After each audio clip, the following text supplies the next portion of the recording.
नमस्कार साथियों। तो आप यहाँ पे देख सकते हैं कि अभी सर्विस बुक का काम चल रहा है और इस सर्विस बुक में कई शिक्षकों को दिक्कत भी आ रही है कैसे अपन लोग ये काम करें और किस तरह से अपन लोग सर्विस बुक को जानकारी को भरें। तो यहाँ पे अपन लोग एक सिंपल सा तरीका देखते हैं कि इसको 5 हिस्सों में बांटा गया है सर्विस बुक को। तो पहला वाला जो हिस्सा आता है जिसमें स्कूल एजुकेशन डिपार्टमेंट वाला जो हिस्सा है, पहला वाला, इसमें अपन देख सकते हैं। यहाँ पर चलते हैं, अपन लोग इसमें देखते हैं कि क्या यहाँ पे पहले वाले हिस्से में क्या दिया है। तो पहला वाला जो हिस्सा है, ऐसे 5 हिस्सों में बांटा गया है इसको। पहला हिस्सा है प्रोफाइल फोटो वाला, और दूसरा है समग्र EKYC वाला, और तीसरा है पर्सनल इंफॉर्मेशन वाला, और चौथा है क्वालिफिकेशन वाला, और पांचवा है पोस्टिंग वाला।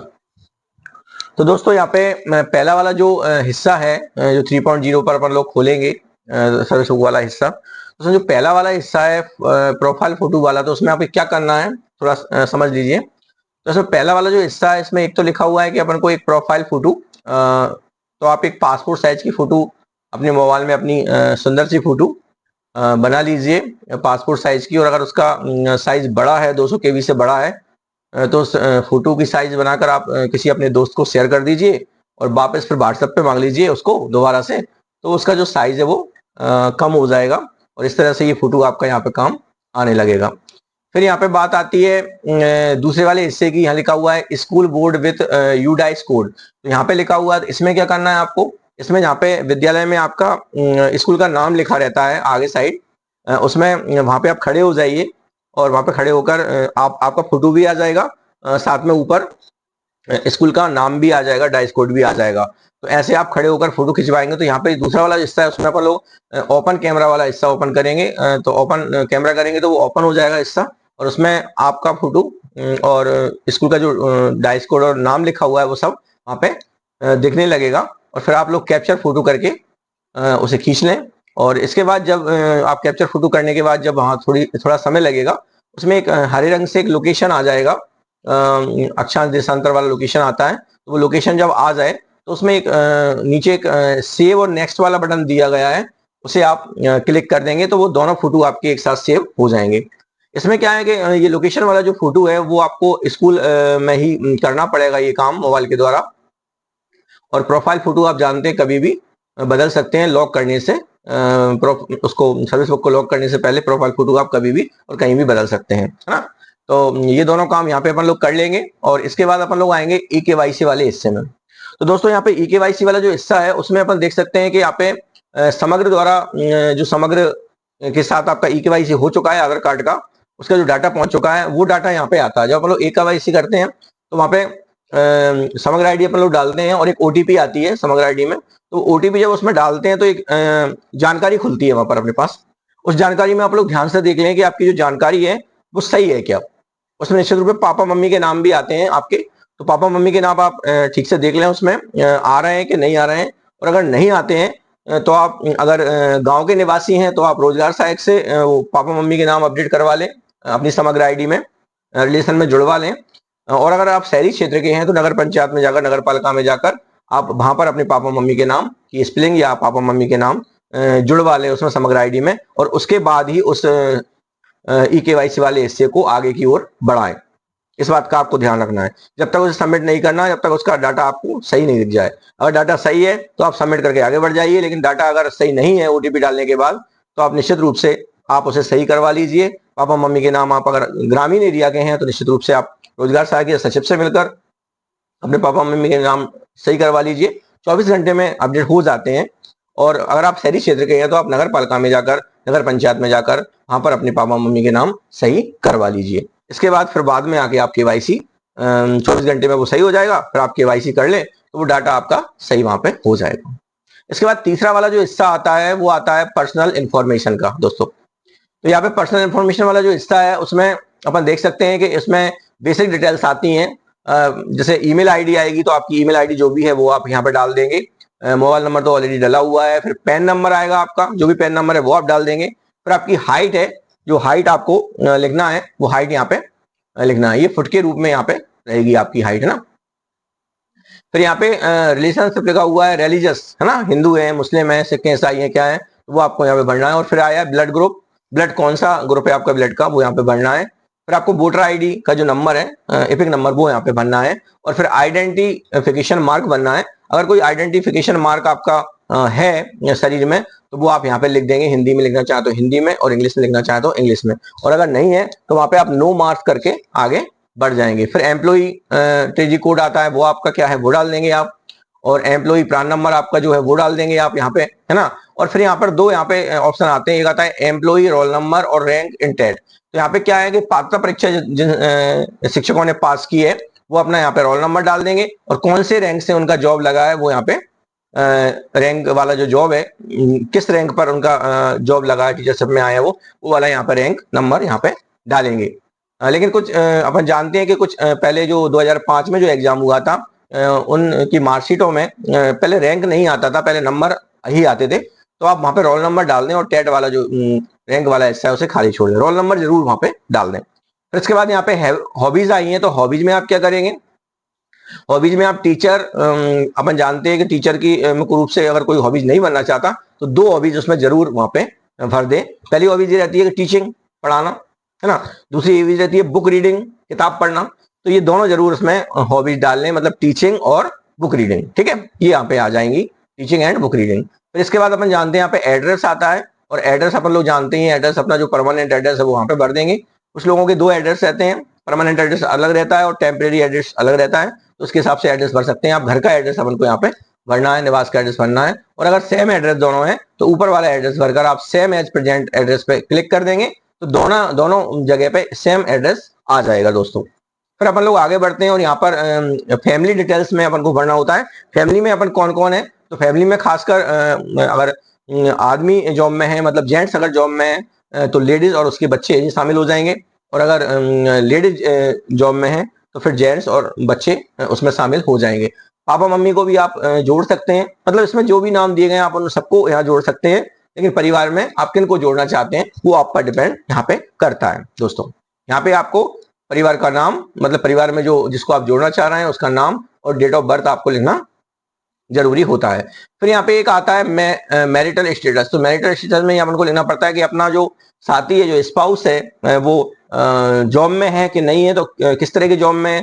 अगर वो गवर्नमेंट जॉब में है, टीचरशिप में ही है, तो फिर यहाँ पे अपन लोग टीचरशिप वाला ऑप्शन यहाँ पे क्लिक करेंगे, और यहाँ पे फिर अपन लोग देखेंगे MP स्टेट एजुकेशन डिपार्टमेंट में अगर वो आता है तो उसका यूनिक कोड जो रहता है वो आप डाल देंगे, तो उसका स्कूल और उसका नाम यहाँ पे अपने आप आ जाएगा, है ना। और अगर टीचर नहीं है, गवर्नमेंट जॉब में नहीं है, तो फिर आप ये वाला जो ऑप्शन रहता है not a regular employee of state, ये वाला सिलेक्शन यहाँ पर करेंगे दोस्तों। फिर यहाँ पर हेल्थ और डिसेबिलिटी इंफॉर्मेशन आती है दोस्तों। तो इसमें अपन क्या करेंगे, क्रिटिकल इलनेस वाली आदमी, तो अगर क्रिटिकल इलनेस कोई आपके पास है तो कौन कौन सी यहाँ पे देख सकते हैं। तो एडिट में अपन क्लिक करेंगे और सिलेक्ट में जाएंगे और एच करेंगे यहाँ पर, तो यहाँ पे कौन कौन सी बीमारियां यहाँ पर आती हैं अपन देख सकते हैं यहाँ पर। उसमें जो इलनेस है, क्रिटिकल इलनेस है, बीमारियां हैं, वो कौन कौन सी हैं। पहला है कैंसर, है ना। कैंसर का अगर कोई डॉक्यूमेंट आपके पास है रजिस्टर्ड डॉक्टर्स द्वारा, तो वो यहाँ पे अपन लोग सर्टिफिकेट यहाँ पे डाल देंगे। ब्रेन ट्यूमर है, अपन को दस्तावेज है उसका अपने पास। किडनी ट्रांसप्लांट हुई है, अगर किडनी को ट्रांसप्लांट किया है, अपन लोगों ने करवाया है तो। और ओपन हार्ट जो सर्जरी होती है, शरीर को यहाँ से काट के डाला जाता है, मतलब हार्ट को सही किया जाता है, वो ओपन हार्ट सर्जरी है। और पैरालिसिस, तो ये अपन देख सकते हैं कि 3, 2, 5, ये 5 ऐसी बीमारियां हैं जो गंभीर बीमारियां मानी गई हैं। तो इसके हिसाब से आप जानकारी भरेंगे और उसका आपको डॉक्यूमेंट भी डालना होगा, ठीक है। अब यहाँ पे आती है डिसेबिलिटी वाला पार्ट, और नहीं है तो फिर यहाँ पर एडिट में आप कुछ भी क्लिक नहीं करेंगे। डिसेबिलिटी में ऐसे ही दिया हुआ है, डिसेबिलिटी में यहाँ पे दिया हुआ है कि डिसेबिलिटी जब ओपन करते हैं, एस करते हैं, तो वहां पे अपन देख सकते हैं कि डिसेबिलिटी में कौन कौन सा टाइप आया है ना। तो डिसेबिलिटी में हियरिंग आया है, इम्पेयर्ड आया है, विजुअल हैंडीकैप आया है, ऑर्थोपेडिक आया है, मल्टीपल डिसेबिलिटी आया और लोकोमोटर डिसेबिलिटी आई है। तो जो भी डिसेबिलिटी आपकी है वो डिसेबिलिटी यहाँ पे अपन सेलेक्ट कर देंगे, और 40 से मोर देन है या 40 से लेस देन है, इस हिसाब से अपन लोग यहाँ पे जो ऑप्शन रहते हैं वो अपन लोग परसेंटेज यहाँ पे मोर देन 40 या लेस देन 40 ये यहाँ पे अपन लोग लिखेंगे। अगर वो आपकी जो विकलांगता है वो परमानेंट है, हमेशा ऐसी रहेगी, तो फिर परमानेंट वाला ऑप्शन यहाँ पे सिलेक्ट करेंगे अपन लोग। और अगर टेम्परेरी है, वो सही हो सकती है आगे भविष्य में, बट टेम्परेरी वाला पोर्शन यहाँ पे सिलेक्ट करेंगे। बस दो ही ऑप्शन है कि 40 से कम और 40 से ज्यादा। फिर नीचे यहाँ पे आता है पोस्टिंग डिटेल, है ना। यहाँ पे लिखा हुआ है करेंट पोस्टिंग ऑर्डर नंबर। तो यहाँ पे टीचर हमारे साथी बहुत सारे कंफ्यूज होते हैं कि यहाँ पे क्या डालें। तो यहाँ पे एक बात अपन को ध्यान रखना है दोस्तों, यहाँ पर अपन को वो वाला लेटर की जानकारी डालनी है जहां अपन लोग संस्था में काम कर रहे हैं। जिस संस्था में अपन लोग आखिरी लेटर जिस संस्था में आप गए हैं, जिस लेटर से उस संस्था में आप पोस्टेड हैं, उस लेटर से जैसे मान लो ट्रांसफर होकर आप अंत में कहीं गए तो वो लेटर यहाँ पे डलेगा, उसकी जानकारी यहाँ पर डलेगा। अब यहाँ पे बात ये आती है कि यहाँ पे करंट पोस्टिंग ऑर्डर डेट डालनी होती है और ज्वाइनिंग डेट भी यहाँ पे डालनी होती है दोस्तों। तो निश्चित रूप से यहाँ पर दो चीज यहाँ पे चाहिए होंगी पीडीएफ बनाने के लिए। एक तो आपको आदेश चाहिए होगा जिसमें ये पोस्टिंग डेट लिखी होगी, और एक आपको चाहिए होगी जो स्कूल में जाकर अपन लोग एक एप्लीकेशन देकर उपस्थिति करते हैं कि आज मैं इतने बजे स्कूल में उपस्थित इस तारीख को हुआ, वो वाला कागज। तो इन दोनों कागज की आप पीडीएफ बना लेंगे 200 केबी से कम की, और फिर वो आपको यहाँ पर अपलोड करनी है। इस बात का आपको ध्यान रखना है। यानी यहाँ पे लेटर कौन सा आएगा, सबसे लास्ट वाला संस्था का लेटर आएगा जिसमें आप कार्यरत हैं, काम कर रहे हैं, है ना। और पीडीएफ दोनों की साथ में बनानी है, 200 केबी से कम होनी चाहिए, जिसमें आपका आदेश आ जाएगा और उस आदेश के हिसाब से आप स्कूल में उपस्थित हुए वो वाला कागज भी उसके साथ पीडीएफ बन के इसमें अपलोड हो जाएगा दोस्तों। फिर आप इसके बाद यहाँ पर सेव और नेक्स्ट वाला बटन दबा देंगे तो आप अगले वाले पेज पे पहुंच जाएंगे। और अगला वाला पेज अपना है दोस्तों।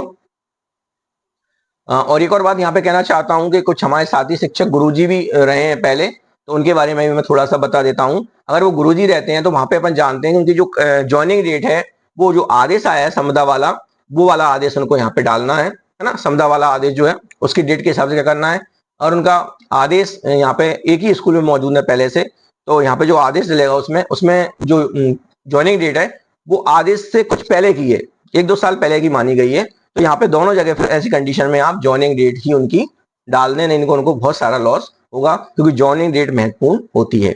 अगर वो एक ही स्कूल में मौजूद है शुरू से तो यहाँ पे दोनों जगह ज्वाइनिंग डेट डाल दें, है ना। इस बात का अपन को ध्यान रखना है।